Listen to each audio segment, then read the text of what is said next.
It wouldn't be remarkable if it wasn't for the fact that this is a Taliban press conference. 20 years ago, TV was banned here. Anyone caught even watching was arrested and punished. Now, in the grand surroundings of the country's presidential palace, in front of a white Taliban flag, they effectively announced the new Islamic Emirate of Afghanistan. Their leadership is trying to convince the world that they are new Taliban, rebranded to play a role in the international community. We assure the people of Kabul that there will be no excesses against them and they will live in peace. Afghans have given great sacrifices for the establishment of an Islamic government, and they have the right to implement Sharia Islamic government in Afghanistan. Questions as well from the media, and the first to a female journalist in an open setting, unheard of. Her question, women's rights. What assurances can you give to women and girls that their rights will be protected? We recognize the rights of the women which Islam gave them. Women can work, they can go to the school, they can work in schools, they can work in hospitals.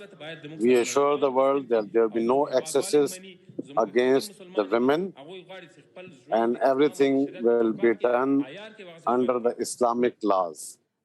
The Taliban vow to uphold women's rights, but within the definition of what they deem to be compatible with Sharia law. Clearly, they're trying to be reassuring to a sceptical world, but they are ticking important boxes, like observing the sovereign status of diplomatic missions. We assure the entire world, the people of Kabul, diplomats living in Kabul, the world bodies, the NGOs, all the organizations, that from now on, no one will be threatened and there will be no access against anybody. Sure enough, the now abandoned British embassy, a large wall complex these days, is locked and guarded. Humvees parked outside and apparently at least untouched.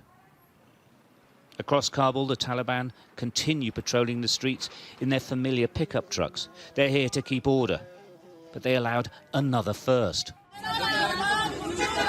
A women's rights rally. This is frankly astonishing, mainly because it wasn't broken up as they chanted slogans like "Don't kill women" and "Afghan women exist."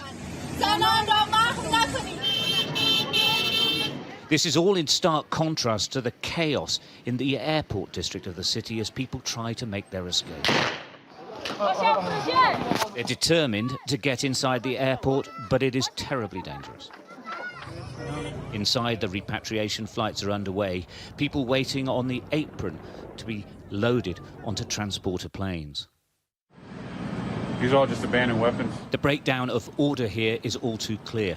This an arms store that's been simply abandoned. I could just grab an AK if I wanted one. As the new government takes shape, the men who will lead it arrived in Kandahar from their mission in Qatar, the final piece in the jigsaw of the new regime. Stuart Ramsey, Sky News, Kabul.